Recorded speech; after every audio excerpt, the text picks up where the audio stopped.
गरुड़ पुराण अध्याय एक समय प्रातःकाल के हवन आदि कृतियों का संपादन करके उन सभी मुनियों ने सत्कार किए गए आसनसीन सूत जी महाराज से आदरपूर्वक ऋषियों ने कहा, हे सूत जी महाराज, आपने सुख देने वाले देव मार्ग का सम्यक निरूपण किया है। इस समय हम लोग भयावह यम मार्ग के विषय में सुनना चाहते हैं। आप सांसारिक दुखों को और उस क्लेश के विनाशक साधन को तथा इस लोक और परलोक के क्लेशों को यथावत वर्णन करने में समर्थ हैं, अतः उसका वर्णन कीजिए। सूत जी बोले, हे मुनियों, आप लोग सुने। मैं अत्यंत दुर्गम यम मार्ग के विषय में कहता हूँ, जो पुण्य आत्मा जनों के लिए सुखद और पापियों के लिए दुखद है। गरुड़ जी के पूछने पर भगवान विष्णु ने उनसे जैसा कुछ कहा था, मैं उसी प्रकार आप लोगों के संदेह की निवृत्ति के लिए कहूँगा। किसी समय वैकुंठ में सुखपूर्वक विराजमान परम गुरु श्री हरि से विनम्रता पूर्वक गरुड़ जी ने विनय से झुककर पूछा। गरुड़ जी ने कहा, हे देव, आपने भक्ति मार्ग का अनेक प्रकार से मेरे समक्ष वर्णन किया है और भक्तों को प्राप्त होने वाली उत्तम गति के विषय में भी कहा है। अब हम भयंकर यम मार्ग के विषय में सुनना चाहते हैं। हमने सुना है कि आपकी भक्ति से विमुख प्राणी वहीं नरक में जाते हैं। भगवान का नाम सुगमता पूर्वक लिया जा सकता है। जिव्या प्राणी के अपने वश में है तो भी लोग नरक में जाते हैं। ऐसे अधम मनुष्यों को बार बार धिक्कार है। इसलिए हे भगवान, पापियों को जो गति प्राप्त होती है तथा यम मार्ग में जैसे वे अनेक प्रकार के दुख प्राप्त करते हैं, उसे आप मुझसे कहें। श्री भगवान बोले, हे पक्षींद्र, सुनो, मैं उस यम मार्ग के विषय में कहता हूँ जिस मार्ग से पापी जन नरक की यात्रा करते हैं और जो सुनने वालों के लिए भयावह है। हे ताच्छत्र, जो प्राणी सदा पाप परायण है, दया और धर्म से रहित है, जो दुष्ट लोगों की संगति में रहते हैं, सत्य शास्त्र और सत्य संगति से विमुख हैं, जो अपने को स्वयं प्रतिष्ठित मानते हैं, अहंकारी हैं तथा धन और मान के मद से चूर हैं, असुरी शक्ति को प्राप्त हैं तथा देवी संपत्ति से रहित है, जिनका चित्त अनेक विषयों में आसक्त होने से भ्रमंत है, जो मोह के जाल में फंसे हैं और कामनाओं के भोग में ही लगे हैं। ऐसे व्यक्ति अब पवित्र नरक में गिरते हैं। जो लोग ज्ञानशील हैं वे परम गति को प्राप्त होते हैं। पापी मनुष्य दुखपूर्वक यम यातना प्राप्त करते हैं। पापियों को इस लोक में जैसे दुख की प्राप्ति होती है, मृत्यु के पश्चात वे वैसे यम यात्रा को प्राप्त होते हैं। उसे सुनो। यथोपार्जित पुण्य और पाप के फलों को पूर्व में भोगकर कर्म के संबंध से उसे कोई शारीरिक रोग हो जाता है। मानसिक रोग और शारीरिक रोग से युक्त तथा जीवन धारण करने की आशा से उत्कंठित उस व्यक्ति की जानकारी के बिना ही सर्प की भांति बलवान काल उसके समीप आ पहुँचता है। उस मृत्यु की संप्राप्ति की स्थिति में भी उसे वैराग्य नहीं होता। उसने जिनका भरण पोषण किया था उन्हीं के द्वारा उसका भरण पोषण होता है।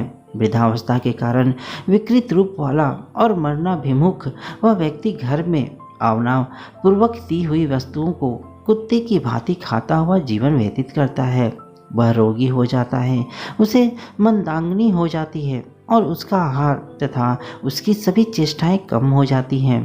प्राण वायु के बाहर निकलते समय आंखें उलट जाती हैं, नाड़ियां कफ से रुक जाती हैं, उसे खांसी और श्वास लेने में प्रयत्न करना पड़ता है तथा कंठ से घूर घूर से शब्द निकलने लगते हैं। चिंता मग्न स्वजनों से घिरा हुआ तथा सोया हुआ वह व्यक्ति काल पास के वशीभूत होने के कारण बुलाने पर भी नहीं बोलता। इस प्रकार कुटुंब के भरण पोषण में ही निरंतर लगा रहने वाला अजितेंद्रिय व्यक्ति अंत में रोते बिलखते बंधु बांधवों के बीच उत्कट वेदना से संसार संज्ञा शून्य होकर मर जाता है। पापी जनों के प्राण वायु गुदा मार्ग से निकलते हैं।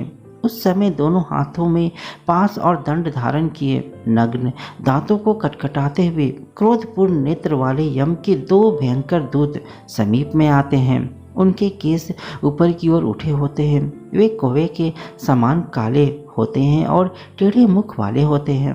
तथा उनके नख आयुध की भांति होते हैं। उन्हें देखकर भयभीत हृदय वाला वह मरणासन प्राणी मल मूत्र का विसर्जन करने लगता है।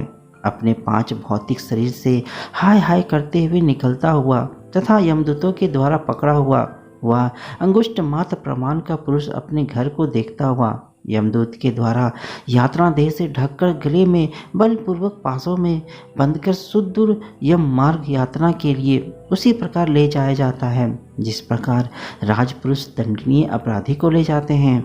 इस प्रकार ले जाते हुए उस जीव को यम के दूत तर्जना करके डराते हैं और नरकों की तीव्र भय का पुनः पुनः वर्णन करते हैं। यमदूत कहते हैं, रे दुष्ट, शीघ्र चल, तुम यमलोक जाओगे। आज तुम्हें हम सब कुंभी पाक आदि नरकों में शीघ्र ही ले जाएंगे। इस प्रकार यमदूतों की वाणी तथा बंधु बांधवों का रुदन सुनता हुआ वह जीव जोर से हाहाकार करते विलाप करता है और यमदूतों के द्वारा प्रताड़ित किया जाता है। यमदूत की तर्जनाओं से उसका हृदय विदीर्ण हो जाता है। वह कांपने लगता है। रास्ते में कुत्ते काटते हैं और अपने पापों का स्मरण करता हुआ वह पीड़ित जीव यम मार्ग में चलता है।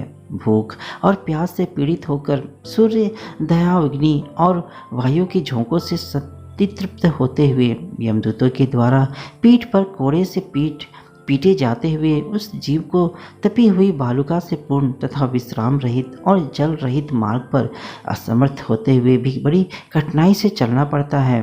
थक कर जगह जगह गिरता और मूर्छित होता हुआ वह पुनः उठकर पापी जनों की भांति अंधकारपूर्ण यमलोक में ले जाया जाता है।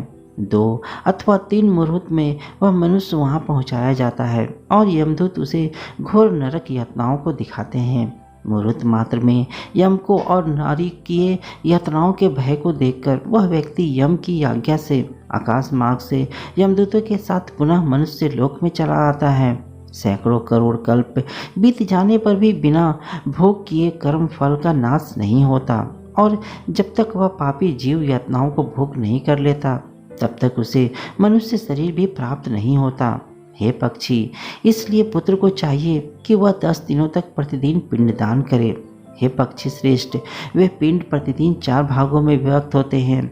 उनमें 2 भाग तो प्रेत के देह के पंचभूतों की पुष्टि के लिए होते हैं, तीसरा भाग यमदूतों को प्राप्त होता है और चौथे भाग से उस जीव को आहार प्राप्त होता है। 9 रात दिनों में पिंड को प्राप्त करके प्रेत का शरीर बन जाता है और 10वें दिन उसमें बल की प्राप्ति होती है। मृत व्यक्ति के देह के जल जाने पर पिंड के द्वारा पुनः 1 हाथ लंबा शरीर प्राप्त होता है जिसके द्वारा वह प्राणी यमलोक के रास्ते में शुद्ध और अशुभ कर्मों के फल को भोगता है। पहले दिन जो पिंड दिया जाता है उससे उसका सिर बनता है, दूसरे दिन के पिंड से गर्दन और कंधे तथा तीसरे पिंड से हृदय बनता है, चौथे पिंड से पीठ, 5वें से नाभि, छठे तथा 7वें पिंड से क्रमशः कमर और ग्रीवान उत्पन्न होते हैं, 8वें पिंड से जांघें और 9वें पिंड से घुटने तथा पैर बनते हैं। इस प्रकार 9 पिंडों से देह को प्राप्त करके 10वें पिंड से उसकी भूख प्यास ये दोनों जागृत होते हैं। इस पिंड से शरीर को प्राप्त कर भूख और प्यास से पीड़ित जीव 11वें तथा 12वें दिन 2 दिन भोजन करता है। 13वें दिन यमदूतों के द्वारा बंदर की तरह बंधा हुआ वह प्राणी अकेला उस यम मार्ग में जाता है। वह प्रेत प्रतिदिन रात दिन में 247 योजन चलता है। मार्ग में आए हुए इन 16 नगर को पार करके पातकी व्यक्ति धर्मराज के भवन में जाता है।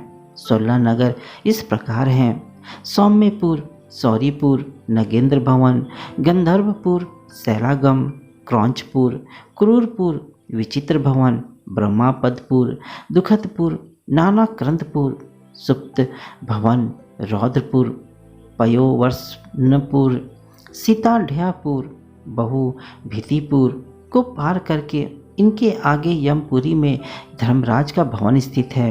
यमराज के दूतों के पासों से बंधा हुआ पापी जीव रास्ते भर हाहाकार करता रोता हुआ अपने घर को छोड़कर यमपुरी को जाता है।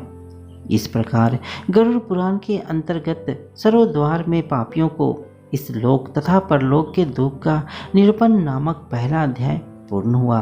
तो दोस्तों, आपको यह जानकारी कैसी लगी मुझे कमेंट में ज़रूर बताइएगा। चैनल में नए हैं तो वीडियो को एक लाइक और चैनल को सब्सक्राइब जरूर कीजिए। धन्यवाद।